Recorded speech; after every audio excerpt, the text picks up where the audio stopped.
I am live. I finished halfway through a chapter earlier because of the battery, and the last 5 minutes were inaudible, so I'm going to read that again. We are at chapter 2 of the third part of Eyes of Horus.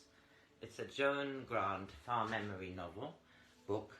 It's written about her own memory as Ra-up, this place 3,500 years BC, and we're talking here about the Nomarch of Oryx.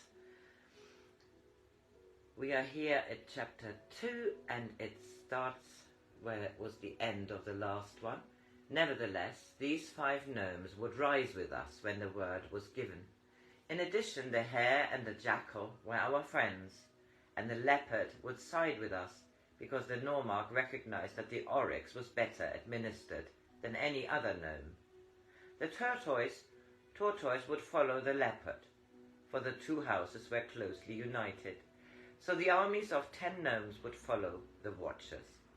The 3 powerful royal gnomes might have to be counted as enemies, but we hoped that our action would be so swift that by the time the news could reach the north, the 5 gnomes which comprised it would not oppose us, even though it might be some time before they were ready to be allowed equal authority with the others. Every day I learned more of the vast pattern conceived by Royden. His position was that of a secondary noble and a small gnome, yet he compassed Egypt with his thought, as had the ancient pharaohs. During the day I talked with different watchers, and in the evening Royden discussed with me what I had learned from them. When I asked him why we had to wait so long before taking action, he said, "As long as there have been tyrants, there have been rebellions against them. But the watchers are going to be sure we open the door to peace, not to war. It would have been easy to persuade the people to rise against their oppressors. It is easy to depose a man and put another in his place, but it takes time to train the right men to take over authority. We shall see what justice is done to everyone according to our laws, which are founded upon those by which the 42 assessors judge. When a man works a sick ox, he is first told how he should care for his animals, and then, if he does not listen, he may have to carry the yoke on his own shoulders until his field is ploughed. That judgment was carried out on my estate 3 years ago, and your father could show you a papyrus, one of the oldest in his possession, that was scribed long before the pyramids were built, which tells of a similar adjustment. Punishment, which is revengeful, is always evil, though drastic action may be taken if there is no other means of effecting a cure. In the old days, every man had the right to go to Pharaoh for justice, and it was written, justice and Pharaoh and truth are 3 ways of saying the same thing. Yet the man who in our time wears the double crown is without nobility, though he was born in the line of dynasty, and it's doubtful if either of his sons would purify the blood. Egypt has fallen into sorrow, because there is too much power in hands that are unworthy of it. So to safeguard our people, the authority of the Nomarchs will be increased. Instead of ruling only at Pharaoh's pleasure, henceforth they shall not be deprived of their estates unless it is by the will of their own people. Nor shall Pharaoh make war in a foreign country, unless the Nomarchs from whom the armies are levied have given their consent. When you rule, Ra-up, you will have more power than any member of your family has ever held. Unless you agree, your soldiers will not be sent to fight on foreign soil, though Pharaoh may call on you to help defend the boundaries of Egypt. You will be responsible for the tribute of the 10th part, but only half of it will go to Pharaoh, who must use it for building roads, aqueducts, maintaining the level of the granaries, or other common needs. The rest will be retained by you for the welfare of your gnome. You will not have to suffer the authority of corrupt officials, or buy your peace from them, for you will be responsible to no one save Pharaoh or his vizier. Those of your people who pay their yearly tribute by labor cannot, without your consent, be made to work outside your nome, though if a royal road crosses your land, you may have to supply half the labour.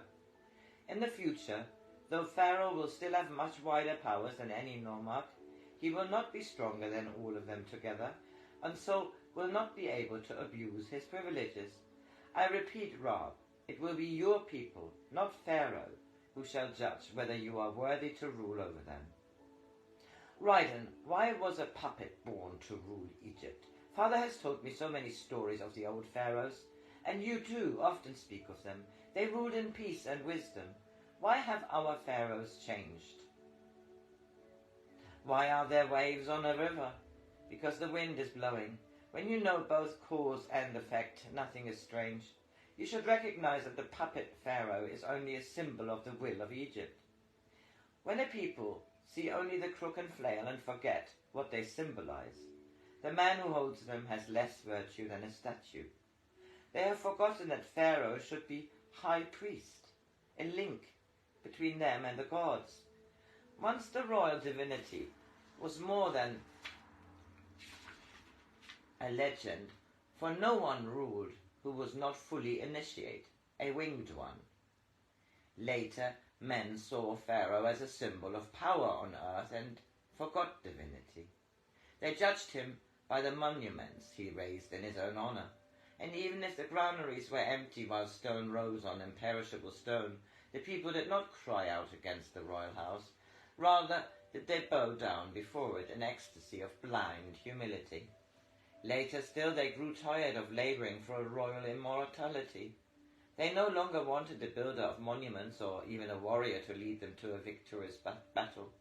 They were too lazy even to revere divinity, and had found that stone was not worth the carrying. They wanted a pharaoh whom they could blame for their own faults. Lazy men always try to avoid responsibility. They wanted to be able to think, my corn is choked with weeds, but it's not my fault. It is because my son paid tribute of labour during the months of sowing. Next year I must bribe the overseer to take his name from the tally, for of course I cannot work my own field. When you have seen more of Egypt, you will not be surprised that, in the person of this pharaoh, avarice, ignorance and cruelty have ruled for 40 years. But how can he be the will of the people? Surely no one wants to be oppressed. Of course they don't, yet they have brought these conditions on themselves, though they are too ignorant to realize it. They find it easier to groan and accept oppression than to change this passive attitude to one which would drive away the shadow which is darkening their lives. That is one reason why the watchers have taken so long to prepare for the dawn. We knew that it was no use trying to change the pattern of Egypt until her people were taught that they themselves must demand that Set be sent into exile. Ra does not give a man more power than he asks for, and until the sum of his power is stronger than the power which they have given into the hands of fear, they will continue to be ruled by false gods in the name of ignorant men whom they have put in authority. Something of the divinity of Ra is within every living thing. Use this force constructively and you grow strong. Use it for destruction and it will destroy you. Allow it to remain idle and it will bind you as its prisoner. Ra gave you the divinity by which to you live, but if you refuse to make use of it, you are giving it into the service of Set. If you tie a tight thong around your arm so that the hand is cut off from the scarlet of the heart, it will soon rot off, and the poison may spread through your whole body. Cut yourself off from the love of Ra, and soon you will be little better than a corpse. Only by remembering your own divinity can you draw on the source of power by which you are created, and so be strong enough to bring about conditions on earth in which love can flourish and happiness prevail. Remember, Ra, that is the object of the Watchers, to teach people how to open channels which they have allowed to fall into disuse, and to make new ones, so that through them love can flow again, bringing them harvests which they can reap in wise tranquility. So that was the end of chapter 2 of the third part.